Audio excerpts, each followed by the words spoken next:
Hi-oh, here we are again. This time we're going to talk about circuits, at least the way circuits behave.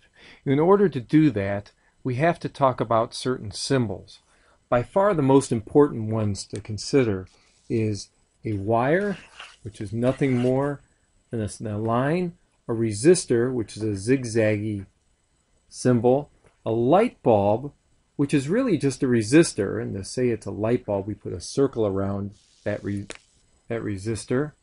A switch, as you can see, there's two posts, and this part of it can swing up and down to show it's a switch. We can open the circuit so current can't flow, and we can close it. A battery, the long side is the positive terminal, and the small side is the negative. Not truly important for what we need to do. Generator, not really that important for us, but just so you know it exists. We'll use voltmeters, something used to measure voltage in the labs, and the ammeters, something to measure current in the labs. And you can see how things are arranged. We have a switch, we have a battery, we have some resistors here, a voltmeter, and an ammeter.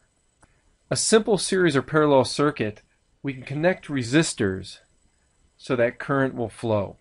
These two types of circuits, as I mentioned, series means one after the other, they're connected end to end, or parallel. Well, there's many paths. They're side by side. They're parallel to one another. If you look at our diagram, you can see the resistors down here, A, B, and C. They're all end to end. There's only one path for the current to move. And when it comes to the parallel, the current can flow, and lo and behold, it can choose going through A, it can choose going through B, or C. There's more than one path. We could redraw this to make it do something like this, getting rid of this other stuff. There's many ways. We still have the same exact circuit. There are three paths in this case. Important things to know are these formulas. These formulas help you understand how the current behaves and the voltage and the resistance behaves in the various types of circuits. When it comes to a series circuit, there's only one path. So it's kind of like a road. All the cars have to drive on that one road. Well, the current has to flow through every single resistor in that path. When it comes to a parallel circuit, the current can split up. Just like cars can split up to go to different roads. So we have to add up the current of those paths, path A, path B, and path C. And that will give you the total current being pulled from the battery. When it comes to voltage, a parallel circuit, the voltage is the same everywhere, and that's a key idea. If you can remember that, things that are the same, it will help you understand and do any calculations later on. In a parallel circuit, the voltage is the same. It behaves as if it's just one resistor. Everything is one resistor. When it comes to a series circuit, each item loses some of the voltage as the current goes through the path. So we have to add up those voltages. That equals the voltage supplied by the battery. With a series circuit, as you add resistors, you create more resistance. It's kind of like having only one way to drive home, and if there's a car wreck, that adds some resistance. There's multiple car wrecks, potholes, it slows down everything. So the total resistance is the sum of all those things.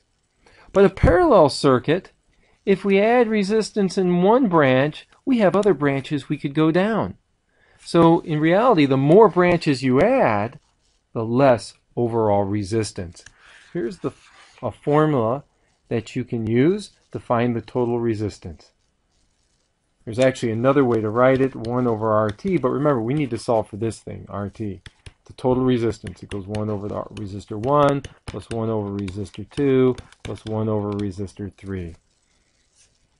Memorize these formulas. They'll be given to you on the test, but really, if you memorize them, it makes it that much easier. So when thinking about this stuff, just keep in mind that the voltage is supplied by the battery. It pushes the current. And those resistors are using up that voltage. until there's nothing left when it gets to the battery. So one side of the battery is always at high potential, the other is at, well, zero, low potential. So some examples. We have a what type of circuit? You guessed it, series circuit. Total resistance. Think back. You had to. I would pause the video right now and see if you can answer these, and then restart it. So the total resistance, you add them up. 6 plus 2 plus 4. Of course, that equals 12 volt or 12 ohms. Which takes the most of your voltage? Think about this. Which needs the most push? That's what voltage is. It's that pressure. Which requires more pressure to get the current to flow through? I would think you would agree it's the one with the most resistance. And is there any way for the current to go through just one resistor? No, it has to go through every single resistor here. Pause the video and see if you can answer these. So which one has the easiest path for current to flow? Well, the one with the least amount of resistance. And of course, the hardest path would be the one with the most resistance. Pause the video. See if you can answer these. Which path would get the most current? Well, think about that path of, for cars.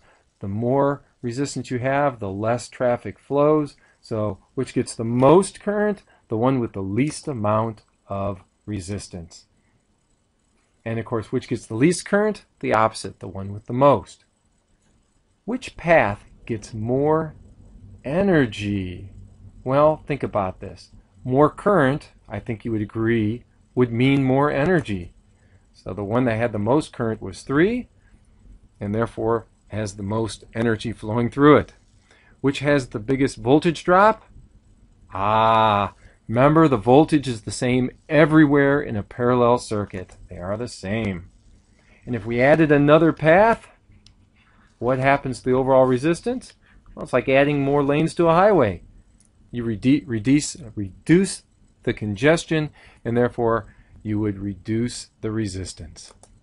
Keeping all this in mind, let's apply this to your house. Think about this for a moment. If you turn off a light, does everything else go off? No, of course not. If your house was in series, that would happen. To prevent that from happening, your house is wired in parallel. So if we get rid of one of these paths, electricity can still flow through the other paths. So every time you turn something on, you add another path for current. And in doing so, you're reducing the resistance, which means you're increasing the current, right? I equals V over R. Remember that Ohm's law? If this goes down, that goes up. And if we get too much current, we could get a fire. And because of that, we tend to protect our circuits using things called fuses and circuit breakers. The old style houses have these type of things. Your car has this type of stuff in it. A little wire that basically melts when it gets too hot, and it melts before the wiring in your house will melt. In a circuit breaker, which is more modern construction, there's basically two pieces of metal that are fused together. They have different temperatures at which they bend, and as the brass bends, as it heats up quicker, it pulls itself away and opens up the circuit. And so with a circuit breaker, you just need to wait a moment, let the metal cool down, and you snap it back.